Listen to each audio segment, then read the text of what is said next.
हाम्रो दाजु चाहिँ मङ्गोल नेसनल अर्गनाइजेसनमा ज्यानको बाजी लगाएर चाहिँ लड्नुभयो र उहाँको देहान्त हुँदा समेत को मर्यो के मर्यो मङ्गोलहरू त जिउँदै रहेछ त। मेरो दाजुको खोजी नीति शब्द भनेको चाहिँ मूल्यवान शब्द हो, बहुमूल्य शब्द हो।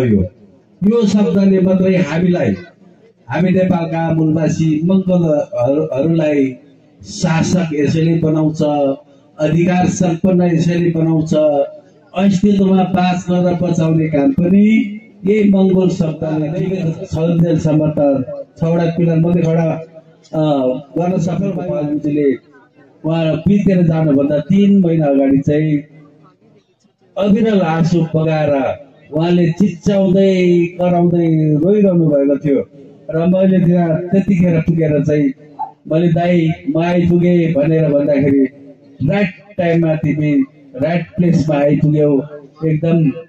र मैले यसरी मैले लडेँ, मेरो यो समाजले बुझ्ने रहेनछ, बेकार मैले लडेछु क्या हो भनेर उहाँले रोइरहनु भएको थियो। धन्यवाद छ कार्यक्रम सञ्चालक चन्द्रमान भाइलाई। सर्वप्रथम म आज महामानव डाक्टर गोपाल गुरुङज्यूको 9औं स्मृति सभाको उपलक्ष्यमा उहाँलाई सम्झँदै प्रतिबद्धता जाहेर गर्न चाहन्छु। ज्वरो आउने गर्मीमा हामीले हिउँको कल्पना गरेर मुटु काम्ने जडोमा हामीले न्यानो मानेर पढ्दैछौ मङ्गलबार दर्शन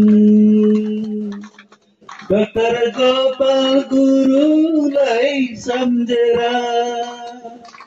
डाक्टर गोपाल गुरुङलाई सम्झेर यो 21औं सदीमा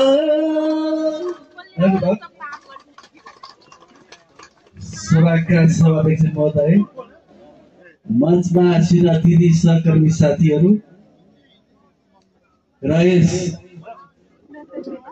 कार्यक्रमलाई सभ्य र भव्यताका साथ सम्पन्न गर्नको निमित्त उपस्थित हुनुभएका तपाईँ तमाम मङ्गोल नेसनल अर्गनाइजेसनका होनार योद्धा, जुझारु नेता तथा कार्यकर्ता साथीहरू र मङ्गोल नेसनल अर्गनाइजेसनलाई असाध्यै माया गर्नुहुने मङ्गोल प्रेमी, समर्थक, शुभचिन्तक, आदरणीय दिदी बहिनी, दाजुभाइ तथा विद्यार्थी भाइ बहिनीहरूमा, साथै पत्रकार साथीहरूमा र सुरक्षाकर्मी साथीहरूमा सर्वप्रथम म जय मङ्गोलको न्यानो अभिवादन टक्राउन चाहन्छु। स्वीकार्नुहोस्। हस् जय मङ्गोल।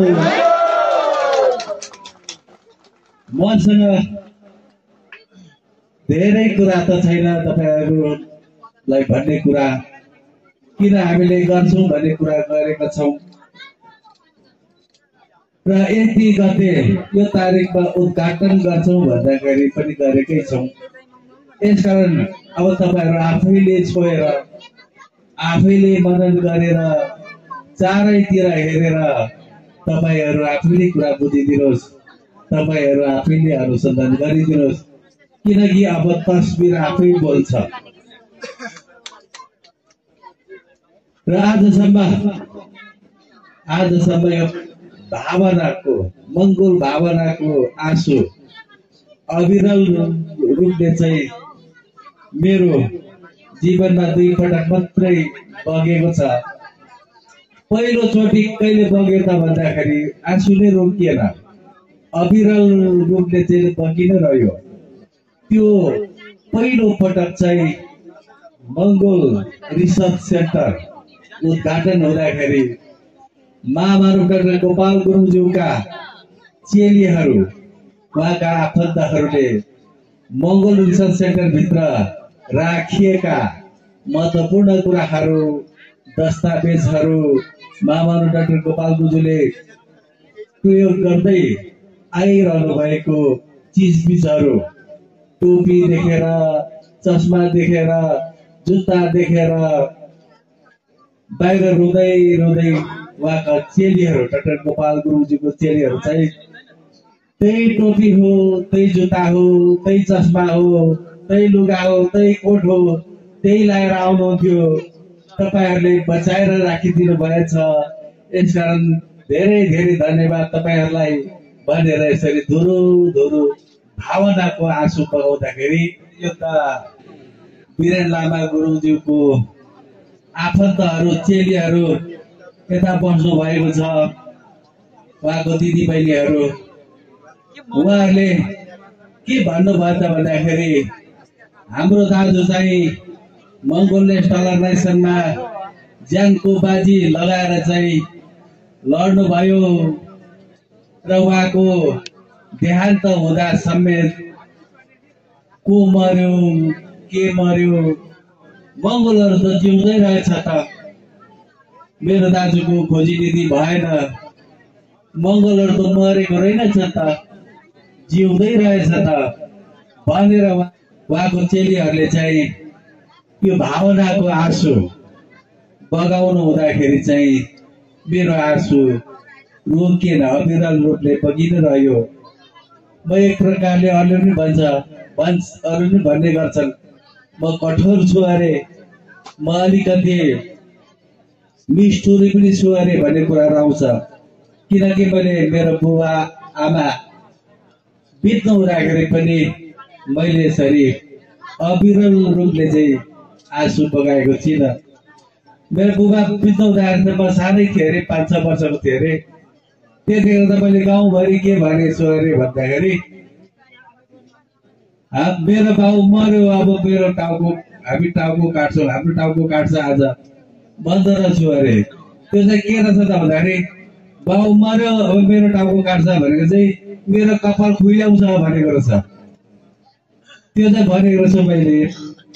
यसकारण यो अब समयले पनि डेटो काटिसकेको छ, मसँग धेरै कुराहरू पनि छैन। अघि मैले भने तपाईँहरू आफैले अध्ययन गर्नुपर्ने हुन्छ, आफैले हेरेर थाहा पाउनुहुनेछ। र यो मङ्गोल शब्द भनेको चाहिँ मूल्यवान शब्द हो, बहुमूल्य शब्द हो। यो शब्दले मात्रै हामी नेपालका मूलवासी मङ्गोलहरूलाई शासक यसैले बनाउँछ, अधिकार सम्पन्न यसैले बनाउँछ, अस्तित्वमा बाँच्न र बचाउने काम पनि यही मङ्गोल शब्दले नै गर्छ। यसकारण बाबा डाक्टर गोपाल गुरुङले मङ्गोल नेसनल अर्गनाइजेसन खोलेर यसलाई दर्ता गरेर यसलाई जोगाएर हुर्काएर पढाएर लैजाने काम गर्नुभयो। र त्यसपछि पनि उहाँले चाहिँ दुईवटा काम छाडेर जानुभयो। एउटा चाहिँ मङ्गोल रिसर्च सेन्टर बनाउँदै 6वटा पिलर मात्रै खडा भयो। उहाँ जीवित छन्जेलसम्म त 6वटा पिलर मात्रै खडा गर्न सफल भयौँ हामीले। र त्यो नाम जोडाउने पनि उहाँ नै हो। उहाँले मङ्गोल रिसर्च सेन्टर बनाउनु पर्छ भाइ भन्नुभयो। र अर्को चाहिँ के छ त भन्दाखेरि मङ्गोल म्युजियम भवन पनि बनाउनु पर्छ भनेर उहाँले नै दुईटा कामहरू छाडेर कामहरू दिएर होमवर्क दिएर हामीलाई दिएर जानुभएको थियो। र यसै क्रममा हामीले मङ्गोल रिसर्च सेन्टर पनि उद्घाटन गर्यौँ, निर्माण गर्यौँ। त्यसपछि तुरुन्तै हामीले फेरि मङ्गोल पार्क भनेर हामीले मङ्गोल पार्क पनि निर्माण गर्यौँ, जहाँ चाहिँ महाराज डाक्टर गोपाल गुरुङज्यूको चाहिँ शालिग छ त्यहाँ। र अर्को हामी बल्ल अहिले आएर यो कुरा त धेरै अगाडि कुरो हो, कहिले निर्णय भएको त भन्दाखेरि 2071 सालमै मङ्गोल नेसनल अर्गनाइजेसनको 4थो राष्ट्रिय महाधिवेशन सुनसरीको धरानमा सम्पन्न भएको थियो। त्यही महाधिवेशनमा उहाँले यो घोषणा गरेर निर्देशन गरेर जानुभएको कुरो हो। र त्यतिखेर उहाँले के भन्नुभएको त भन्दाखेरि हामीले मेरो मङ्गोल नेसनल अर्गनाइजेसन जोगाउने, ज्यानको बाजी लगाएर लड्ने, अनिकालको बेलामा पनि बिउ भएर बिउ भित्रको पनि प्राण भएर चाहिँ बचाएर जोगाइदिने चाहिँ एकजना वीरेन लामा गुरु हो। ऊ त मरेर गइसक्यो भाइ। उसको शालिग बनाउनु पर्छ, उसको भोलि पूजा गर्नुपर्छ, उसको हामीले फोटोहरू राख्नुपर्छ। भोलिको कार्यक्रममा, भोलिको खुला सभामा चाहिँ त्यो फोटो कसै गरी तिमीले चाहिँ झिकाउनु पर्छ भनेर भन्नुभएको थियो। र अर्को चाहिँ एकजना भाइ जीवितै हुनुहुन्छ, उसको घरमा अफिस छ, त्यहाँनिर हाम्रो मङ्गल नेसनल अर्गनाइजेसन कार्यालय छ, त्यहाँ झन्डा छ, कोड छ। त्यो भाइ चाहिँ मरेको छैन है। त त्यो भाइलाई पनि हामीले बिर्सिनु हुँदैन। ती दुईजना भाइहरूले चाहिँ मेरो मङ्गल नेसनल अर्गनाइजेसनलाई जोगाउने, बचाउने अनि कालको बेलामा पनि बिउभित्रको प्राण भएर चाहिँ जोगाइदिने काम गर्नुभएको छ। त्यसकारण हामीले त्यो बिर्सिन हुँदैन भनेर आजभन्दा 10 वर्ष अगाडि नै उहाँले निर्देशन गरेर जानुभएको कुरो आज आएर बल्ल 10 वर्ष पछाडि चाहिँ पुरा भयो। यस कारणले मङ्गल शब्द यो त पचाउन सक्नेहरूको लागि त मूल्यवान भयो, बहुमूल्य भयो। यसले हाम्रो मान सम्मान इज्जत प्रतिष्ठा सबै नै फिर्ता गराउँछ। तर यो मङ्गल शब्द पचाउन सकिएन भने फेरि के हुन्छ त भन्दाखेरि अस्तित्वविहीन भएर, अधिकारविहीन भएर, बहुलाएर, पागल भएर, बिरामी भएर, के भएर चाहिँ सर्वनाश भइन्छ। सबै कुरो नै खत्तम भएर जान्छ।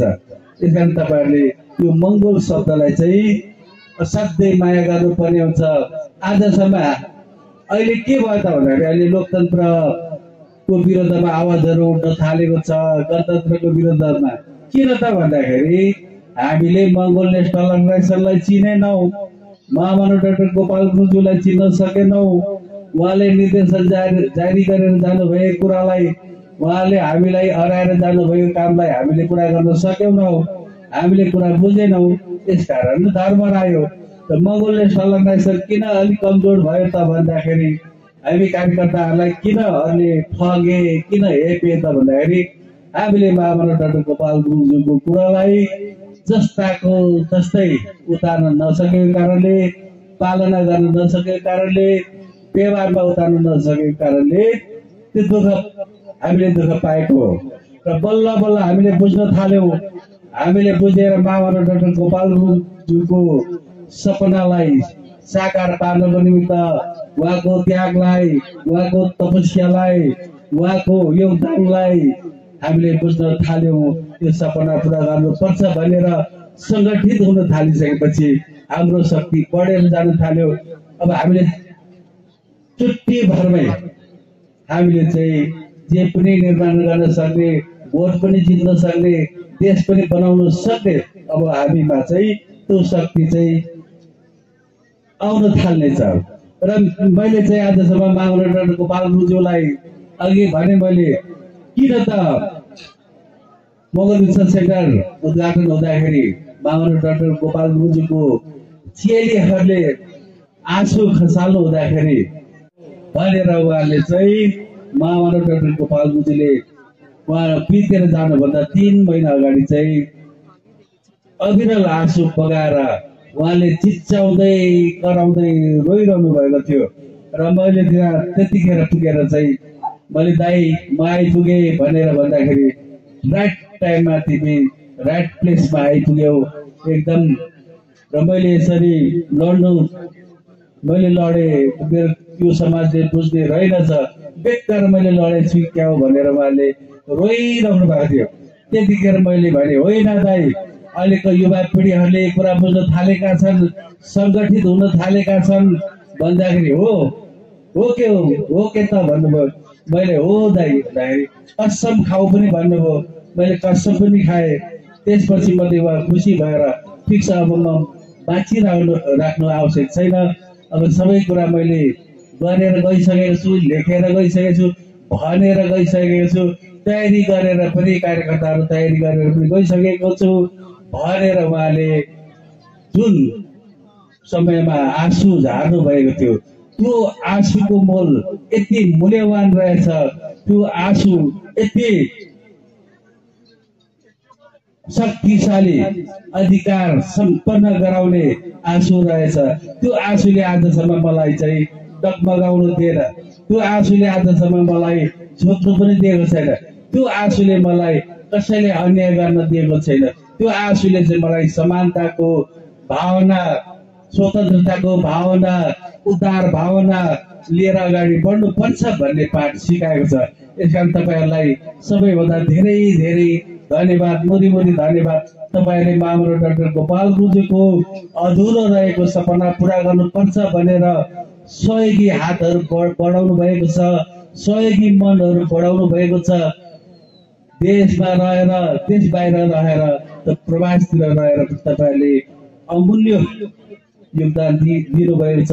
र यहाँ यो निर्माण गर्दाखेरि त 5-6 महिना लाग्यो। केही साथीहरू, केही भाइहरूले त घरै बिर्सिसकेको जस्तो छ, किनकि उहाँहरूले त दिन रात यहाँ खटिरहनु भएको छ। उहाँहरूलाई पनि धेरै धेरै धन्यवाद दिँदै, सहयोगी मनहरूलाई पनि धेरै धेरै धन्यवाद दिँदै, र हाम्रो अग्रज वीर योद्धा जो चाहिँ मामरो डाक्टर गोपाल गुरुङज्यूको मूल्याङ्कनमा पर्नु भएको जो हाम्रो अग्रजहरू हुनुहुन्छ, हामीले अघि भित्र सम्मान गर्यौं नि, त्यो चाहिँ मामरो डाक्टर गोपाल गुरुङज्यूले मूल्याङ्कन गर्नुभएको।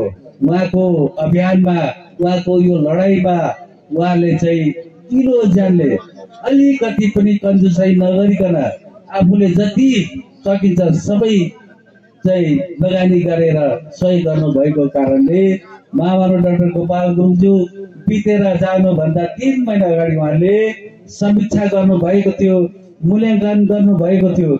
यस कारणले परिचित गराउनुपर्छ, चिनाउनुपर्छ भनेर मैले चाहिँ साथीहरूलाई अघि हलभित्र जसलाई हामीले सम्मान गर्यौं, जसलाई चाहिँ हामीले कदर पत्र दियौं, उहाँहरू चाहिँ मामरो डाक्टर गोपाल गुरुङज्यूको रोजैमा पर्नु भएको पात्रहरू हुनुहुन्छ। यसकारण अब त अरू कुराहरू त हाम्रो कुराहरू अहिलेसम्म मामरो डाक्टर गोपाल गुरुङज्यूको अधुरा रहेका सपनाहरू अब लगभग पुरा भइसकेको कारणले पात्रहरू पनि चिनाउँदै जानुपर्ने भएको कारणले पात्रहरूलाई, ती योद्धाहरूलाई सम्मान र कदर पनि गर्नुपर्ने भएको कारणले आज लगभग त्यो काम पुरा भएको छ। र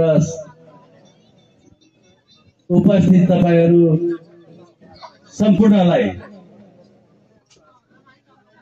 धेरै टाढाबाट आइदिनु भयो, यो ऐतिहासिक कार्यक्रममा भाग लिदिनु भयो, र यो कुरालाई तपाईहरूले फेरि जस्ताको तस्तै आज नआउनु हुने साथीहरूलाई, छर छिमेकीहरूलाई छ, र आयोजक सभालाई पनि धेरै धेरै धन्यवाद दिँदै तपाईहरू सम्पूर्णलाई आइदिनु भएकोमा धेरै धेरै धन्यवाद दिँदै आफ्नो भनाइ यही अन्त भएको घोषणा गर्दछु। हस्त, जय मङ्गो।